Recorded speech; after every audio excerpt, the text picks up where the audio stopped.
جی قدرمن اوریدونکو السلام علیکم. زم د سونو اف ام د پیښور سټوډیو نه تاسو قربان محمود جان بابر په پروګرام با خبره پښتونخوا سره تاسو ته یادي چې زموږ د پروګرام د روانو چارو او روانه چارې زموږ ګیر چاپیره چې سره روان دي د اغه نه زموږ په ژوند باندې څنګه اثرات ورځيږي په اغه باندې مون خبرې کوو. تاسو د زموږ پروګرام د زموږ په ریډیو په دې فریکوئنسي باندې هم اوریدئ شي او ورسره که څوک چا سره د فیسبوک فیسیلیټي موجوده نو هغه د سونو پښتونخوا په پاڼه باندې ورسره په یوټیوب باندې هم د سونو پښتونخوا په پاڼه باندې تاسو پروګرام کته هم شي. زموږ د نن پروګرام موضوع په پاکستان کې پرون یو نوې عمل شوی دی چې د هغه ډېر لوی اثرات په ژوندونو باندې کتل کېږي لګیا دي. پرون په پاکستان کې یو مینی بجټ راغلی دی. مینی بجټ راتلو سره تاسو ته پته ده چې د قیمتونو یو ځل بیا دوباره تعین شوی دی او په هغه کې ارسیس دومره ګران شوی دی چې د خلکو کچرته هم تاسو تیریږي نو د خلکو نه بالکل دا اوس وار پار خطا دي چې اخر د مخ کې ژوند به څنګه تیریږي نو خلک پریشان دي. نو په دې کې خو بلار به هم خامخابي او د سیمخ کې هم ډېر واره داسې شوي دي چې مونږ من داسې سخت وختونه راغلي دي خو کله ورته مونږ خپل ژوند لغونتي حساب کتاب به ورته برابر کړو اساس به لګ واپس زموږ ژوند به واپس په یو ډګر ته راغو او مونږ هغه ورځې به هم سخت به تیرې کې خو اوس مونږ ګورو چې دا اوس چې څه شوي دي نو دا اسې نه دي شوي. د دې نه مخکې یو ډېر مشهور حکومت په پاکستان کې تیر شوی دی په کال 2013 کې راغلی د عمران خان صاحب. هغوی ویلي چې څنګه مونږ راشو نو مونږ به هر څه ټیک کو او زمونږ د راتلو سره به دلته په پاکستان کې به نوکرۍ به هم ډېر پروان شي. دې نه علاوه کورونه به خلکو ته ملاویږي. دې نه علاوه د خلکو د ژوندونو چې کوم ضرورتونه وي ټول به ډېر زیات ملاویږي. خو د هغې په حکومت کې هم مونږ کتلي چې دا ګراني همدغه رنګې ډېره زیاته وه. هغوی په خپله هم دا خبره کوله چې په دې وخت کې زمونږ بالکل بېوسه یو او مونږ هېڅ هم نشو کولی. بیا چې دا کوم نوی حکومت راغو د عمران خان صاحب حکومت په منځ کې ختم شو چې دا نوی حکومت راغو د پی ډي ایم حکومت چې په دې کې مسلم لیگ نون دی پیپلز پارټي ده جمعیت العلماء اسلام دی نور ورسره لوی واړه جماعتونه چې په پاکستان کې کم دي هغه ټول ورسره یو ځای دي. نو د هغوی چې کله راغه نو هغوی ویل چې عمران خان صاحب په پاکستان کې معیشت خراب کړی نو اوس په مونږ د پاکستان د معیشت په مونږ ټیک کو او دلته به هر څه ټیک شي. بیا اسحاق ډار صاحب د بهر نه راوستو ویل چې دا ډالر په پاکستان کې ډېر زیات ګران دی نو دا به واپس را کم شي او د پاکستان معاملې به ټولې سمې شي. خو مونږ وکتل چې د دې نه هم څه سم نشو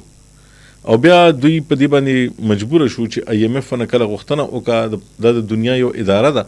چې دا ملکونو سره کینی او د ملکونو حساب کتاب ګوري او ورته دا په دې نظر باندې ګوري چې په دې کې تاسو چرته لګي داسې فضل خرچي کوي نو بیا د لوي چې موږ نه خو پیسې قرض غواړو خو ول د خپل فضل خرچانې سمې کې دا کارونه سم کینو البه موږ تاسو ته مخکې به تاسو سره زو او د آی ایم ایف سچ په پاکستان کې موږ د معیشت پوهان چې کوم دي د اغې نه چې کله موږ تاسو کو نو هغوی راته وایي چې په دې کې چونکې دا یو داسې اداره ده چې دا تا کله یو سرټیفیکیټ درکړي چې ستا کار ټیک روان دی نو بیا نور دنیا هم تاسو سره قرضدار شروع کی کاروبار در سره شروع کی د هغې غټه وجه دی چې تاسو باندې یو درون لاس کې خودی شي چې دا پلان کې اداره چې کوم د دې وکړو د دې حساب کتاب وکړو او د پاکستان په حساب کتاب کې مخکې د تلو لار شته دی او امکان شته دی چې د پاکستان معیشت په خشي. نو ځکه خلک وایي چې د آی ایم ایف خبرې ولې ومنلی شو خو د آی ایم ایف خبرې ځکه ملکونه مني چې دا هغه وایي د معیشت پوهان وایي چې کله هغه تاته یو سرټیفیکیټ درکړي چې توس ټیک کار باندې ټیک لاین باندې روان نو بیا نور دنیا هم تا سره بیا مړې ژوندې در سره کوي نور کاروبار در سره کوي تجارت در سره کوي کنه. نو د دې په دې حق لمن تاسو به کتلی وي چې زموږ په شادي حالونو باندې 10% ټیکس لګیدلې دی. سیمنټ چې کوم دي دغه په بورای کې 2 روپے کیلو په فی کیلو باندې هغه بورای چې 80 کیلو وینو یو سر 70 روپے په دې باندې ایکسترا یعنی اضافي پیسې تاسو ورکوي کدا 40 کیلو وینو تاسو به 80 روپے ورکوي. بیا فیډرل ایکسایز ډیوټي زیاته شوی جنرال سیز ټیکس زیات شوی دی او دینه علاوه د پټرول قیمت چې کم دی په پاکستان کې د وخت کې 2 روپے او 0 پیسې فی لیټر کې په دې کې اضافه پرونه شوی د ډیزل چې کم دی نو 19 روپے او 0 پیسې د ګران شوی دی او دې سره خلک وي چې کوم په دې معاملات او په دې چارو باندې پويږي هغه وي چې دې سره د ګرانۍ یو ډېر لوی لهر راشي ځکه چې کله به تاسو سامان د یو ځینه بل ځای لوړی یو دلته تاسو ګورئ چې زموږ معمولی غونډه چرته سی ان جی بند شي نو زموږ ټیکسیانو ریټونه اوخیږي خلک په خپل قیمتونه ګران کی نو دې سره به چې کوم وي هغه به د دې ګرانی به ډیره زیاته شي. نو مونږ ولګ د دې جاج اخلو چې کوم خلکو مونږ ته ویلي و چې زمونږ حکومتونه راشي نو تاسو ته به مونږ ارڅ ټیک کو نو دا ارڅ ولې ټیک نشو ما سره په سټوډیو کې زمونږ ډېر ښه د معیشت باندې پوهه او د پیښور یونیورسيټي استاد او ډاکټر دی او دوی په دې معاملاتو باندې پوهیږي معیشت دی چې کوم وي د سبق ویلې وي او په ټول دنیا کې چې د ملکونو څنګه په کومه طریقه باندې چلول کېږي دا د دې سپیشلیټي وي نو ډاکټر زلاکت صاحب ما سره موجود دي تاسو ته په خپل پروګرام کې هرکلی ویم السلام علیکم بابر صاحب ډیره مهرباني ډاکټر صاحب زه به تاسو نه تاسو کوم چې دا پرون حکومت څه وکړه کنه او مونږ وایو چې حکومت وایي چې بس مونږ ارڅ ټیکول والا یو په دې کې خو به یو سوال تاسو نه کوم خو که تاسو د اجازه ته لګو ګوري نو تیر کال چې کومه د جنوري میاشت نو په هغه کې په کامی سطح باندې زمونږ ګرانی 13% وه او دا ځل چې اوس مونږ ګورو په دې کال کې چې کوم د جنوري میاشت نو په دې کې 20.6% د ګرانی ده او په خاریه کې چې وګوري نو دې کال 4.4% ګرانی ده په کلیواله سیمه باندې 2% ګرانی ده لکه په سلو کې 2 روپے او دینه علاوه که تاسو تیر کال وګورئ نو په خاریه کې 13% ګرانی و او په کلیواله علاقه کې 12.9% ګرانی و دینه کدی کې تاسو خوراکي مواد وګورئ نو تیر کال د اغه کې یو کم 40% ګرانی و او په کلیوالو علاقو کې 15% ګرانی و او دا ځل د تیر کال د اغه نه کم او دا ځل ډیر زیات دي دا ولې داسې ارڅ زیات شو بسم الله الرحمن الرحیم ډیره مهرباني کم تاسو سوالو کو دینه مخکې کم تاسو تعارفي کلمات وایي کې درې څلور خبرې زما ذهن ته رالي یو تاسو د IMF خبرو کا نو IMF ټول نه مخکې بعض خلکو په ذهنونو کې دا غلط فهمي وي چې را د IMF جوړ داسې اداره ده چې د خلکو وینې څکلو ته تیاره ناست یې هر وخت نو زموږ ټول سیاستدانان هم دا وایي که نه سیاستدانان هم دا وایي او دغه هم وایي نو اول خبره خو دا ده چې IMF چاته دا نه وایي چې ته راشه زما نه قرض واخله مونږ دا اوس چې کوم زمونږ نن سبا پروګرام روان دی دا مونږ 23rd پروګرام دی چې مونږ IMF ته درویشتم پروګرام دی چې مونږ زو مونږ ریکوست کوو چې مونږ ته راکړه نو IMF په خپله چاته نه وایي چې تراشه زمانه قرض واخلو زه تعالی قرض درکم او پایې باندې به ما ته غټ سود راکړو بیا به زه تا ته دا کنډیشنلیټیز کېدم شرایط په کېدم چې دا وکړه نو ستا دغه به ټیک شي غټه خبره اول خبره دا ده چې غټه خبره ده نو حکومت یا یو قوم په خپل ځي IMF ته ریکوست کوي چې مونږ ته قرضه راکړه IMF چاته دا نه وایي چې راشه زمانه واخله IMF خو د ټولې دنیا یو اداره ده چې هغه کم ملکونه په دغه کې وي په مشکلاتو کې وي نو کوشش کوي چې هغې دغه مشکلاتو نه راوباسي او ورداګي هیلپ وکړي ټول عمر موږ ته ویلی شوي دا یو استحصالي اداره ده ظلم کوي او په موږ باندې ملکونو باندې ظلم کوي دې کې هم څه شک نشته دی خو IMF کله خو استعمالیږي هم که نه نه بالکل هغه لکه د پاکستان غوندې خلاف ملکونو خلاف استعمالیږي بالکل هغه چونکې هغه پولیټیکل انفلوئنسډ او د هغه حکومتونو نه چې کوم په IMF کې کنټریبیوشن ډېر بیسیکلی IMF د دنیا د ملکونو یو اداره ده او دا IMF سره خپل څه پیسې نشته هر ملک په هغې کې کنټریبیوشن وي دا ولې خلک وایي چې په پاکستان باندې امریکا خپله خبره مني نو امریکا IMF پې ور واچوي زه هم دې له راتلم نو هغه خو وجه دا ده چې امریکې کنټریبیوشن چې کوم دی IMF ته د ټولو نه زیات دی دغسې چې کله د کوم ملک ټولو نه زیات کنټریبیوشن وي د هغې بورډ اف ډایرکټرز چې په هغې کې د هغې نمبر سیوا وي دوی پکې برخه زیات وي او د هغې فیصلې چې وي نو هغه زیات انفلوئنس کېږي دغه حکومتونو نه نو چونکې پاکستان باندې کله پریشرایز کوي امریکا او ډایرکټ په خپله یو خبره نشي منلی نو په داسې طرف پې راته وشي چې د IMF یا د ورلډ بانک په سختي ورسره وکړي او دغو کې ځکه چې هلته د هغه ممبرس لکه مشر ورور چې په چا باندې خبره مني چې نشي منلی نو کشر ته وایي چې اتا نه خو یې قرض وختی نو ته یې لږ ټیټ کړه چې بیا ماته راشي که نه خبرې که نه چې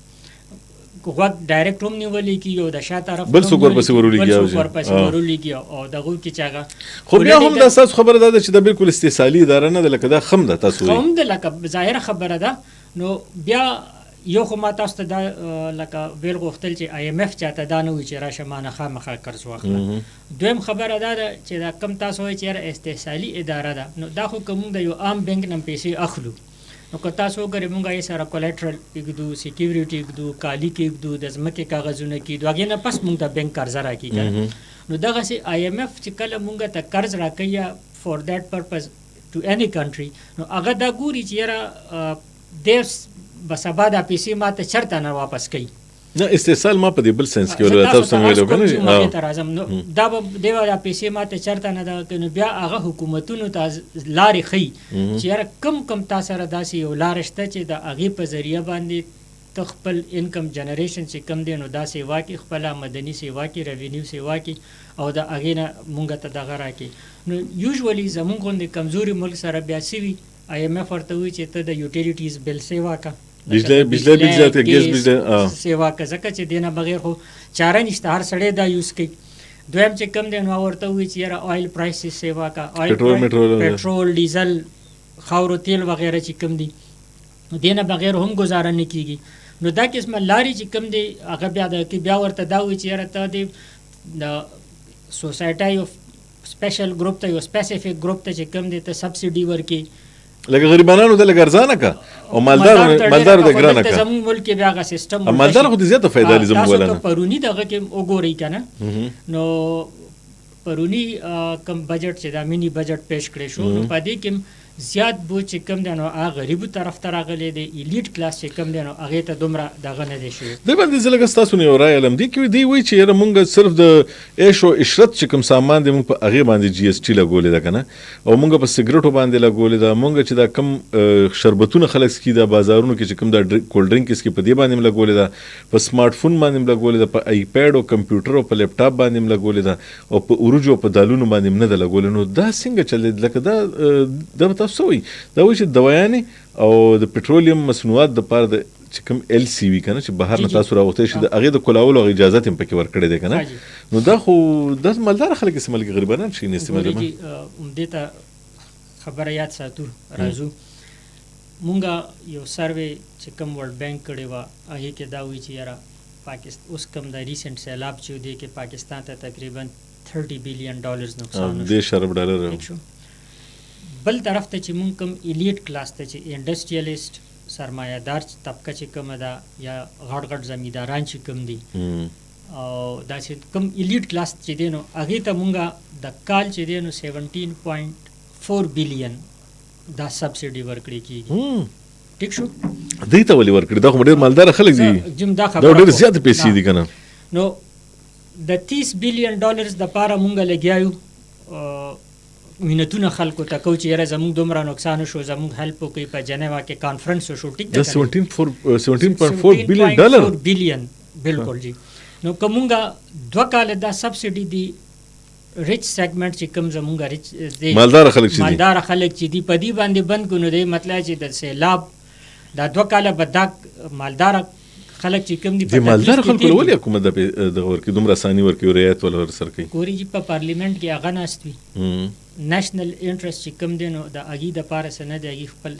کوم سیلف انټرست چې دی نو هغه دغه کوي. بیا په مختلفو طریقو باندې لکه اوس تیر کال د عمران خان صاحب حکومت کې د چینو شارټیج راغلی ماله یاد یو ټیک شو هغې نه مخکې د شوګر ملز اسوسییشن چې کوم دی یو ایډ به په دغه چلېدو چې مونږ ته سبسیډي راکوي د ایکسپورټ اجازت راکوي زمونږ د انډسټري د تباه کېدو نه بچ کوي. ټیک شو دغسې د کله د سیمنټ انډسټري نه او چې هغې ته بیا سبسیډي او دغه میلو شي نو هغه بوج چېرته ځي هغه غریب سړي ته راځي نه چې د دوی ته دومره اسانتیا میلو شي د دې د اړخه بیا غریب سړي ته رعایت نه میلاویږي چې تاسو وګورئ که نه همیشه دپاره اوس که دا پرونی بجټ مونږ وګورو دې کې دا کلاس چې کم دی نو هغې ته پوره تحفظ حاصل دی زور چې دی نو هغه کم زموږ میډل کلاس چې دی یا غریب خلک چې دي نو هغې ته به راځي. ډاکټر صاحب دا چې دا اوس یو بل سوال کوو که نه چې تاسو تېر حکومت هم کتلو د عمران خان صاحب هغې ویل چې مونږ به راشو که نه نو هغه اوږد حساب کتاب و په هغې کې 1 کروڑ کورونه مو 50 لکه نوکری هم به ورسره دا ټول شیزونه میزونه ورسره 1 کروڑ نوکری 50 لک کورونه نور هم ډېرې معاملې داسې وي نو د هغې کارکردګي چې وګورئ او دا اوسنی چې دا څه وشو نو دې ته چې ګوري نو په دې باندې به څنګه تبصره کوئ؟ ما څنګه تاسو ته مخکې عرض وکړو چې تاسو تعارفي کلماتو کې یو د IMF خبرو که دا باقي دواړه بیا دغه شو موږ نور ډسکشنز ته لاړو ګوره هغې چې کوم لکه ستاسو اجازت یو کال به په کیله مجید خلک هم راته ټلیفون وغیره کوي که نه دا غریبانان هم دغه دي ډېر لرې ناستې خامخا دوی به هم څه ویل غواړي د ګورو چې دوی څه وایي. السلام علیکم جی څوک یو د کوم ځای نه؟ وعلیکم السلام سر جی د کوم یو پروګرام چلیږي؟ دا خو وروره زمونږ باخبره پښتونخوا دی مونږ په پرونی مینی بجټ باندې پروګرام روان دی. ها سر جی زه ګلامین خبرې کوم. ښه جي ښه څه ویل غواړي تاسو د بډاویرې نه. ښه جي هلو تاسو زما په خیال چېرته دې څه بل څه دپاره کال کړی دی که نه جي؟ سر جی دغه پروګرام دپاره مې کال کړی دی. نو څه به ویل غواړئ تاسو؟ سر جی دې باندې خو دا ویل غواړو اول کسې حکومت کې لکه مولانا صاحب ویلو چې مهنګایي آ ګیا مهنګایي آ ګیا، اوس سیستم پکې نه وایي او نه سشتا دي او نه د مهنګایي خبرې پکې شته. بالکل ٹھیک ده. او نه څه داسې خبره کوي. او بیا شهباز شریف صاحب کسې وایي چې یاره हम जब मेरा हुकूमत आएगी तो हम अपने कपड़े भेजेंगे. नो अपने कपड़े तो छोड़ो कि अभी तक कुछ भी नहीं किया. صحیح ده صحیح ده ډېره مهرباني په دې خبره کو ان شاء الله ښه خوشاله تجویز دی او نور زموږ حکومت دی که هر یو زموږ پاکستان دی او پاکستان زنده باد. ډېره مهرباني السلام علیکم. ښه جي ښه دوی وایي چې زمونږ مولانا فضل الرحمن صاحب مخکې حکومت کې ویل چې ګراني به لږه زیاته شو نو هغوی به اوازونه کول او جلوسونه به یې رایسته او شهباز شریف صاحب به هم ویل چې یاره زمونږ زه به کپړې خرڅې کړم خو غریبانان به دغه له پرېنږدم. یو بل کال به هم پکې والم زه یم چې تاسو بیا په یو ځای باندې پکې ښه جي ښه هغه ډراپ شو رانه تاسو خبره کوله جي. نو هغې کې هم که تاسو د 2018 الیکشن دوران کې چې عمران خان صاحب خپل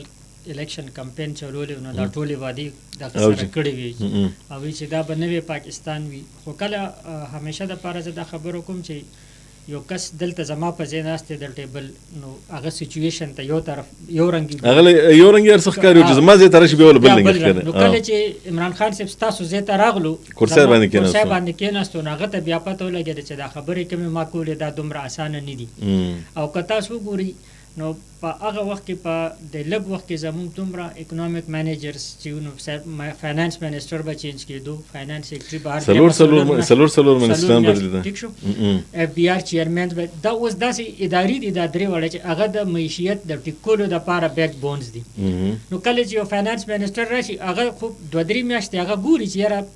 حالات څه دي زه به څه کوم خپل ځان دپاره یو پلان جوړوي او هغه لاین اف ایکشن به زما څه وي. نو هغه به چې هغه حکومت کې هغه درسه به تیار که هغه به غریب لرې کړی شو بل به رالو بیا به هغه بل دغه که نو هغه کوم ډیزایر ریزلټس چې نو هغه مونږ ته میلو نه شو. دغسې که بیا دی راغله نو چونکې د دې راتلو سره یو خو بدقسمتي د دې دا شو چې سیلاب رالو بل پولیټیکل انسټیبلیټي دومره سیوا شو په ملک کې او مونږ په خپله دا چغېوال شروع کړي چې مونږ کرپټ هم یو مونږ کې ایبیلیټي هم نشته چې مونږ خپل ځان ټیک کړو. نو چې بهر دنیا او مونږ چې کوم دی سیکیورټي هم نشته دی. ډاکټر صاحب لکه خیر لري نه کال السلام علیکم جی څوک یو د کوم ځای نه؟ السلام علیکم سر. وعلیکم السلام څوک یې وروره؟ ماتم سلام کو ماتم سلام کو څومره ادارو مشران چې دي موږ ټول د هغوی سلام کو. زما به صدیق خان نامه ده د میچنۍ په روډ شاوخوا درنه وړاندې پرخانه چرماری ورته وایي د هغې نه خبرې کوم. ښه وروره صدیق خان مومن خبرې کوم. ښه جي تاسو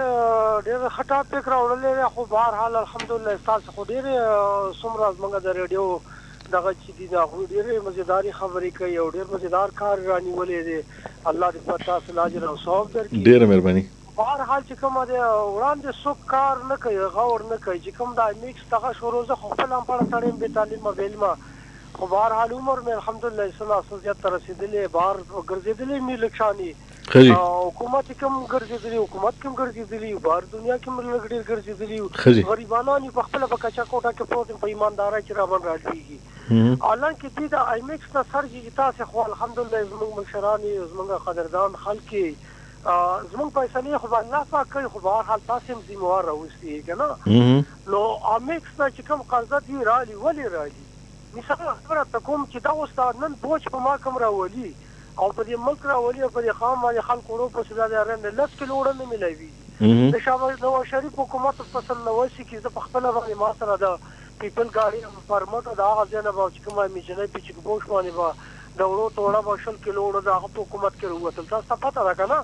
نو هغه چې کومه ما خپله زه ډرایور پاتې شوی یم نن زه خپله زه دومره مجبور یم چې ما ته سترګو تکلیف دی بدني نور تکلیف دی شاته جدادمن نه یم نور یې سم نه د الله سره ته ناست یم ورو ټوړې پسې منډه نشم والی ځکه که راولېږم لا مې هسې ما دلته کابل او ډاکټر له ورغلی مې پېښور ډبګریګان ته راشه قسم دی د پیسو د لاسه زه پاتې یم په کټ کې پروت اخر د دې ملک څه حال وسي تاسې زما خبره لږ شاید غور سره مهرباني وکړئ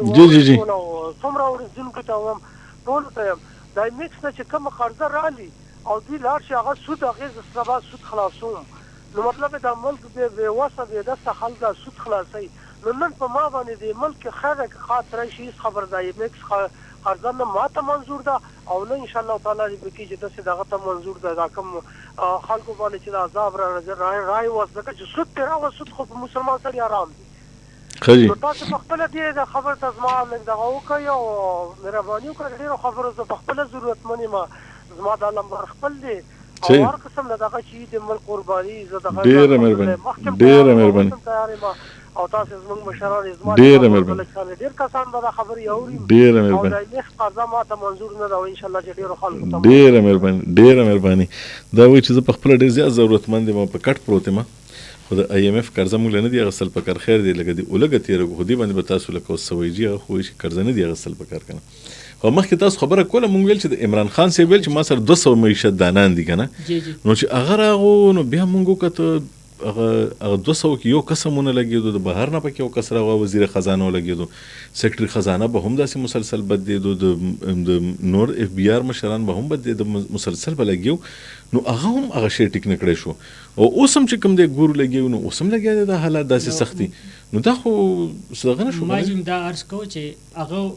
خبرې کولې بل یو امپریشن چې کوم قوم ته ورکړی نو هغه دا چې ما سره د ژوند د هر اړخ دپاره یو تینک ټینک دی هغه به ما ته مشورې راکوي زه به پرې عمل کوم مونږ وکتل چې کله په اقتدار کې رالو هغه تینک ټینک هم نو څنګه تاسو وایئ چې یاره 200 اکانومیست دی او د هغې مشوره به هغه هم څه شاته نو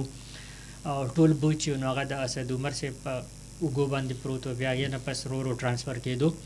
دغسې چې بیا دی رالو نو یو خو فلډ رالو یو پولیټیکل انسټیبلیټي ډېره زیاته سیوا شوه او مونږ په خپله چغې وال شروع کړو چې مونږ کرپټ هم یو مونږ سیکیور هم نه یو نو خلکو هم زمونږ نه لاسونه دغه کړ بل څنګه دی د شفقت ورور خبرو وکړه چې یاره قرض مونږ قرض اخلو د نیستیانو بیا خرج کوو په مستی باندې مونږ قرض واخلو هغه چې د کوم مقصد دپاره اخیستی په هغه مقصد باندې هغه ونه لګي مونږ په ان پروډکټیو یعنی غیر پیداواري دغه کې چې کوم چې روسي څه فایده نه بس روسي چې څه فایده نه لکه مونږ به مثال واخلو د میټرو به واخلو ټیک شو اوس میټرو یو داسې ټیک د خلکو ته ډېر زیات سهولت به وي خو د هغې څه فیزیبلیټي مونږ نه ګورو مونږ واخلو هغه پولیټیکل سکورینګ دپاره چې مونږ یو سهولت ورکړو یا الیکشن کې خلک ووټ راکړي یا دا اوس اورنج ټرین وغیره شو او بیا د دغه دپاره یو قرضه ګران واخلو په ګران ریټ باندې واخلو بیا د دې دا قسم پروجیکټ چلولو دپاره مونږ ته د پیسو ضرورت وي هغې ته سبسیډیز میلاویږي دغسې که د بجلی منصوبې مونږ لګو نو مونږ سره متبادل لکه وینډ شو هایډل شو دا قسم پروجیکټس یا سولر چې کوم دی الله پاک مونږ ته یو ډېر غټ نعمت راکړی دی دا قسم ارزان دغه مونږ پرېږدو او ګرانو منصوبو ته لاړ شو نو هغه منصوبو دپاره بیا مونږ لګیا دغه وکړو دې حکومتونو ولې دا منصوبې شروع نه کړی شو لکه سولر ته ولې لا نړو بجلی ولې دلته دومره ګرانه ده چېرته د هایډل باندې مونږ په اوبو باندې بجلی مونږ ډېره زیاته جوړه نه کړه چې جوړه هم که بس هغه هم د هغې څه فایده ونه شوه بلکل دا خو به مخکې عمران خان صاحب هم چې 300 ډیمز به جوړو مونږ کتل څومره ډیمز جوړ شو ټیک ده نو مختلف فیکټرز پکې انوالو دي ټولو نه غټ فیکټر چې کوم دی پکې کرپشن دی هر سړی غواړي چې یاره ماته به پکې څه میلاویږي دویم چې کوم دی هغه کوم زموږ اکانومي دومره ریګولیټډ دی چې کوم یو کس راځي نوی پروجیکټ شروع کوي نو د 20 قسمه ډپارټمنټس نه به هغه اجازتنامې اخلي پکار دا دی چې او که یو ډپارټمنټ هم پکې اجازت ورنکړي ټول پروجیکټ ایسار شي ټول پروجیکټ به ایسار شي نو پکار دا دی چې دا کوم دومره زیات ریګولیشنز چې کوم دي چې دا مونږ ختم کړو ټیک ده که نه او خلکو ته اسانتیانې ورکړو دویم دا دی که اوس د دې حکومت لږه ډېره توجه سولر طرف ته ده نو پکار دا دی چې کوم دا سولر پینلز دي کومې کمپنیانې چې مونږ دا جوړوي هغې ته وایو چې تاسو راشي په پاکستان کې خپل پلانټس ولګوئ بجای د دې چې دا سولر پینلز چې کوم دي دا مونږ امپورټ کوو چې امپورټ کوو نو یو خو مونږ ته امپورټ بل به زمونږ سیوا کېږي بل دا دی چې ټیک ته مونږ ته به حکومت ته هم پکار چې دا خلکو کې تقسیم کړي چې په خپله دا بل به ورسره لږ راکم شي زه لږ یو کار سره به په دې باندې خبرې کوو مبارک زیب صاحب ته ورځمه طارق وحید صاحب ځکه چې هغوی نه مونږ لږ وخت اخیستی دی هغوی نه به لږ غوندې د پاکستان په دې معیشت په دې حالاتو باندې لږ ځان پوه کړو چې زمونږ داسې حال ولې شو او د نورو ملکونو نه مونږ داسې بدل ولې یو زمونږ مشکلات ولې زیات دي مبارک زیب صاحب لږ غوندې زمونږ اورېدونکي خبر کړي پلیز جی محبوب صاحب لکه دا خو ډېرې اوږدې او ډېرې دغه خبرې دي، خو زه به کوشش کوم چې ستاسو چې کوم اورېدونکي د هغې لپاره لږ سمپلیفای کړم. نو دا چې کوم کرایسس روان دی، څنګه چې تاسو وویلو چې دا د کافي ټایم نه را روان دی، خو اوس هغه پیک ته ورسېده، نو آیا د دې هغه څه داسې فیکټرز دي چې د چا په وجه دا هر څه وشو؟ نو دې کې ایکسټرنل فیکټرز هم شته او انټرنل فیکټرز هم دي پکې. نو که ایکسټرنل فیکټرز موږ ګورو، نو لکه هغه موږ ګورو، نو زمونږ اکانومي چې ده چونکې هغه په امپورټ باندې ډیپنډنټ ده، نو چې زمونږ په هر ملک کې یعنې په دنیا کې د څیزونو قیمتونه سیوا کېږي، د کموډیټیز قیمتونه سیوا کېږي، نو obviously هغه چې کله پاکستان ته راځي موږ امپورټ کوو، نو هغې قیمتونه هغه حساب سره سیوا کېږي، نو هغه به زموږ په عام ولس او په دغه باندې کېږي. پاکې موږ تیل دي، پاکې دا پامایل دی، سویابین دی، لکه د تیل او غوړي چې کوم موږ جوړو دا بار نه د هغې را مټیریل راځي، بیا د انډسټریز دپاره را مټیریل څیزونه بار نه راځي، او دغه شانتې کې چې کوم پیټرول او ډیزل او دا څیزونه چې د بار نه راځي، نو دا زموږ دا ټول څیزونه چې کله انټرنیشنل مارکیټ کې نو تېر شوي 1-2 کالو نه په دې کې دا فلکچویشن را روان دی. بیا د خاص طور پر د یو نیم کال نه د دې یو مین فیکټر چې کوم دی هغه د یوکرین جګړه ده چې د په وجه باندې چې کوم ګلوبل سپلای چین چې دی هغه ډسټرب شوی دی. دا خو یو ایکسټرنل فیکټر دی. دې نه علاوه زموږ ډومestic فیکټرز ته چې کوم په دې کرایسس کې هغې اضافه کړې ده، په هغه کې زموږ د ګورننس ایشوز د ټول نه امپورټنټ ده. ګورننس ایشوز چې دا د تېر شوي حکومت نه دا خبره را روانه ده. څه څیزونه داسې چې هغه IMF چې دی د حکومت ته تېر شوي حکومت ته هم ویلي وو چې تاسو چې کوم دا کم سبسیډیز ورکوئ، کم څیزونه ورکوئ چې کوم دپاره تاسو ایلوکیشنز نه دي کړي یا تاسو چې کوم خرچې کوئ او د هغې دپاره تاسو سره فنډز اویلیبل نه دي، نو د دې به بیا ښه اثرات نه راځي. نو تېر شوي حکومت هم هغه د IMF چې کومې مشورې وې په هغې باندې عمل ونه کړی شو، نو هغه موږ وکتل چې هغه ګراني هغه تېر شوي حکومت کې هم په بره روانه وه. خو موږ بیا ګورو چې د اپریل نه واله دا تېر شوي 10 نیمې میاشتې چې دي په دې کې ډېره زیاته بېتحاشه اضافه وشوه. نو محمود صاحب هغه کې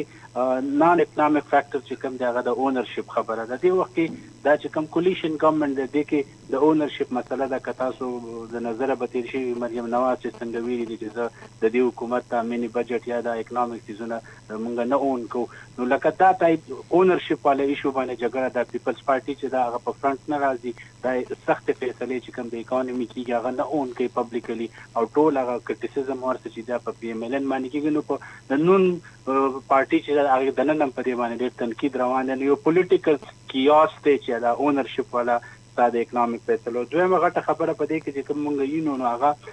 دا ده چې فیصلې ډیلې شوي. اسحاقدار صاحب چې دی نو هغه مفتاح اسماعیل چې کومې په بجټ کې کم کمټمنټ د IMF سره کړي چې موږ به فری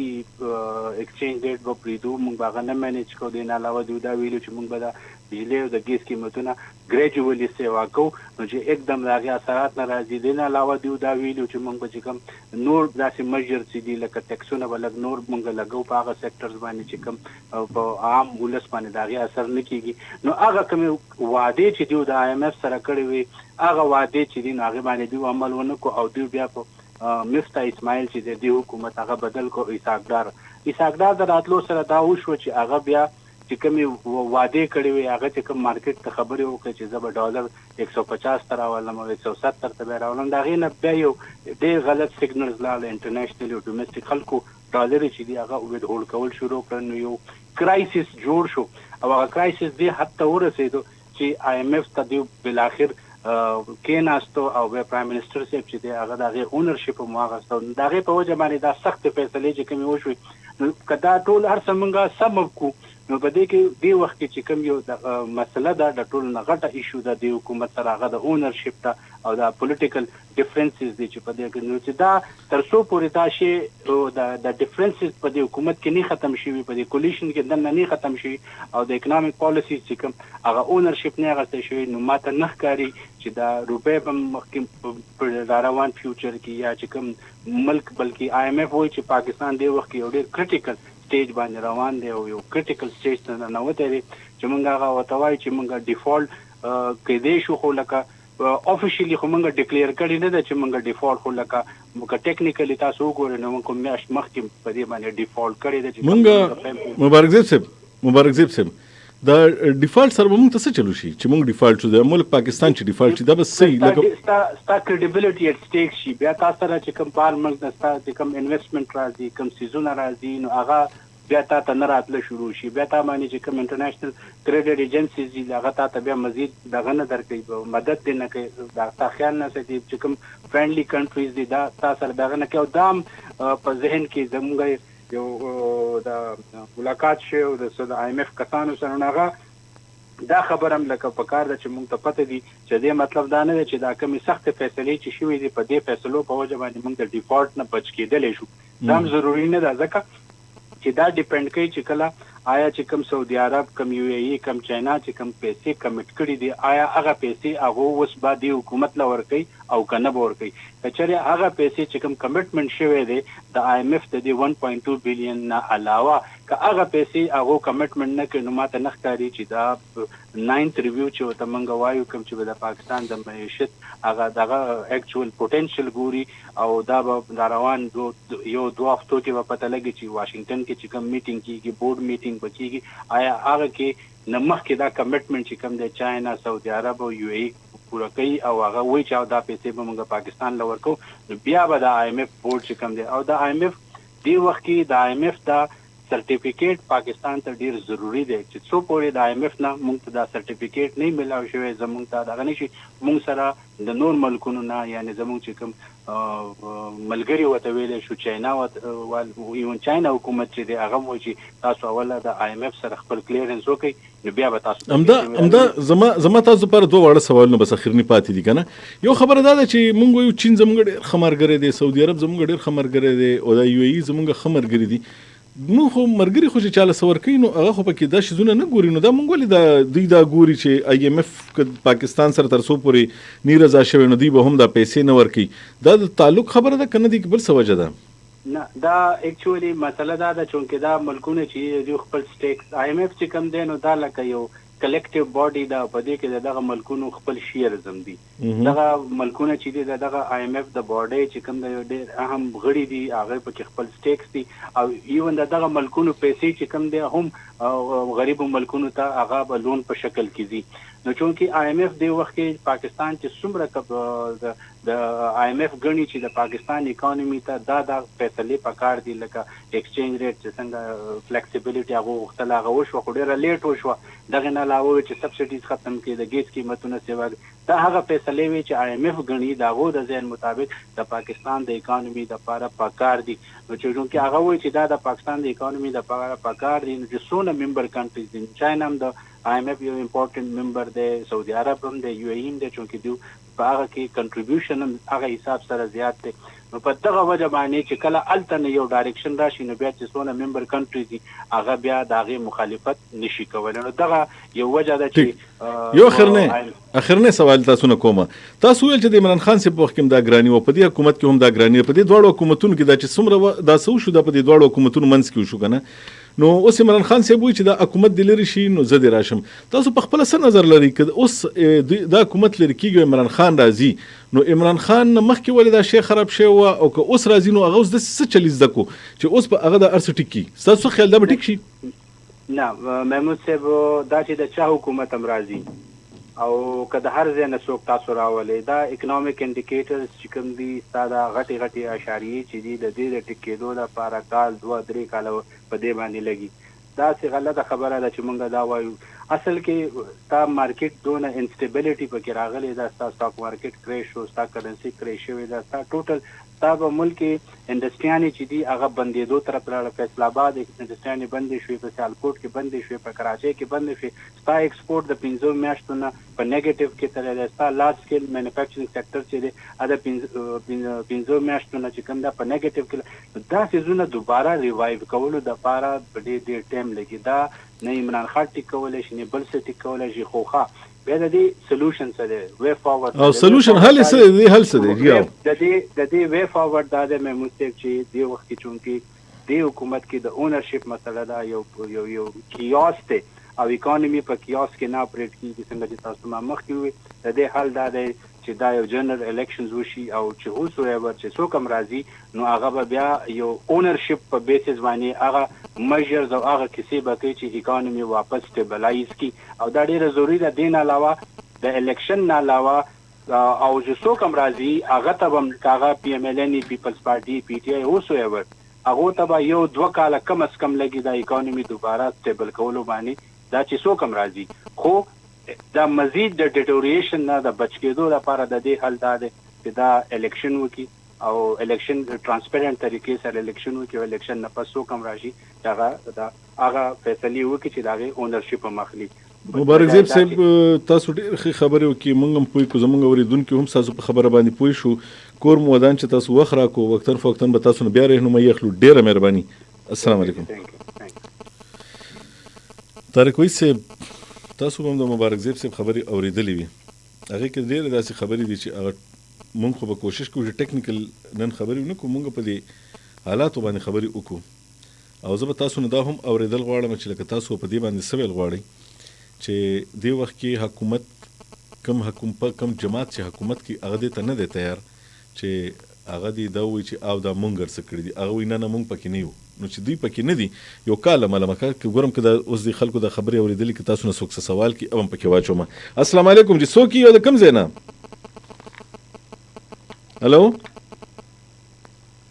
هلو تاسو له زما آواز درځي؟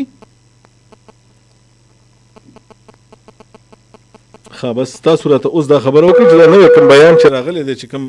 مریم نواز چې کوم دې وخت کې د مسلم لیگ مشره ده او د مسلم لیگ مشر ولي صرف هغه نه کوي لګیا دی، هغه د حکومت مشر ولي هم ځکه کوي چې د دې حکومت هم اوس هغه مشره ده او هغه د هغه تر چې کوم دی په پاکستان کې وزیر اعظم دی، هغه وایي چې زما پلار تر څو پورې د بهر نه نی راغلی دا حکومت نه کوي، زه دا حکومت نه منم چې دا زموږ حکومت دی. د دې بیان څه ضرورت و؟ دا سره بابر صاحب څنګه چې مبارک صاحب خبره وکړه چې دا حالات چې کوم دي دا داسې نه چې هغه د اردو یو شعر دی چې وقت کرتا ہے پرورش برسو حادثه ایک دم نہیں ہوتا. دا حالات چې دا شي دا داسې نه ده چې دا اچانک بس یا د میاشتو یا د یو کال نیم کې یا 2-3 کالو کې دا حالات ډیولپ شوي دي او بس اچانک کرایسس راغلی په د دې په شا باندې چې ځینو لکه دا حکومت بیا تیر حکومت د هغې نه مخکې حکومت که تاسو وګورئ چې کله به هم داسې مالي مسلې راغلې نو یو ګرانټ به میلاو شو د چاینا نه میلاو شو، 3 ارب روپۍ میلاو شو، یا د یو ای نه میلاو شو، یا د سعودي عرب نه میلاو شو، بس بیا به موږ بنګړه واچوله او بس بیا به خپلو کیسو کې اخته شو. خو دا نه چېرې د دې امدادونو نه او د دې نه موږ وځو او موږ په خپل اکانومي چې کوم ده په خپلو خپو باندې ودرو. د دې باره کې سوچ فکر موږ ډېر کم لیدلی دی وختي طور. زه اوس په حالات دی سوچ نو که د هغې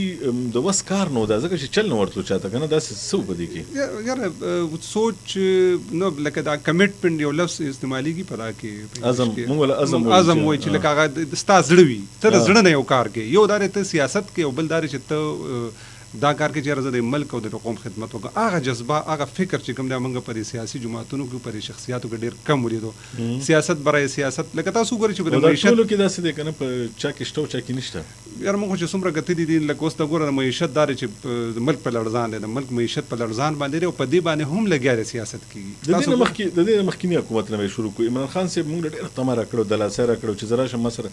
200 داسې خلک دي چې هغوی په معیشت پوهېږي او هغوی به بالکل د معیشت اسمان ته به ورسوي که نه. نو هغه هم هغه 200 معیشت دانان موږ ونه کته دا په وخت کې چې کومونو د معیشت بل چا چلولو او دا موجوده والا چې ویل چې که دوی لرې کړي او موږ راشو نو موږ به هر څه ټیک کړو، نو دوی خو بالکل هر څه خراب کړه. په دې دواړو کې به څنګه موازنه کوئ؟ دا څه چې لکه دعوی او دغه چې کوم ما تاسو چې هر یو سیاست برای سیاست کېږي، د معیشت دونه نازک او ټکنیکی مسله را په دې باندې هم سیاست کېږي. لکه څنګه چې عمران خان خبرو کړه د حکومت نه مخکې که تاسو ته یاد شي لکه موږ وروسته لاړ شو 2013 ته کله چې په خیبر پښتونخوا کې د حکومت راته پر سټک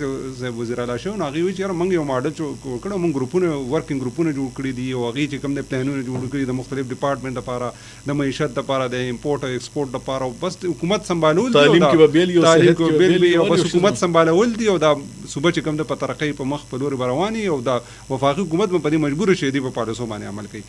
هغه ورکینګ ګروپس دغه سفارشات څه شو موږ ډېر کیسې اورېدې ډېر خوندور کیسې به ډېر ښکلي غوندې باغونه موږ ته ښودل. موږ وایو چې هر بس د عمران خان د ما په خپله ذاتي طور دونه توقع نه وه، خو مې څه پته لګي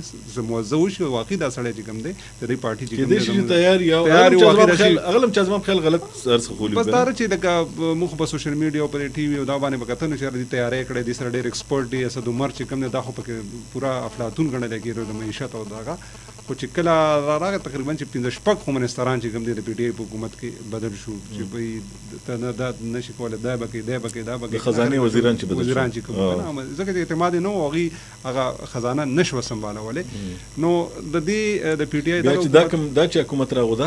دا حکومت چې راغی نو هغه خو تاسو وکتل چې لکه د هغې چې کوم ترجیحات په بیروني سطح باندې چې کوم دي لکه دا خو خبرې مخې ته راځي چې ګوره د دنیا سره ته کاروبار کې معیشت سنبالي نو ستا سفارتي تعلقات چې کوم دي هغه طارق وحید صاحب ستاسو خبرې ډېرې اهم دي خو خلک هم ستاسو خبرې اوري نو خامخا به خبره کول غواړي در سره. یو کالر دی راسره. جی السلام علیکم. جی څوک یو د کوم ځای نه؟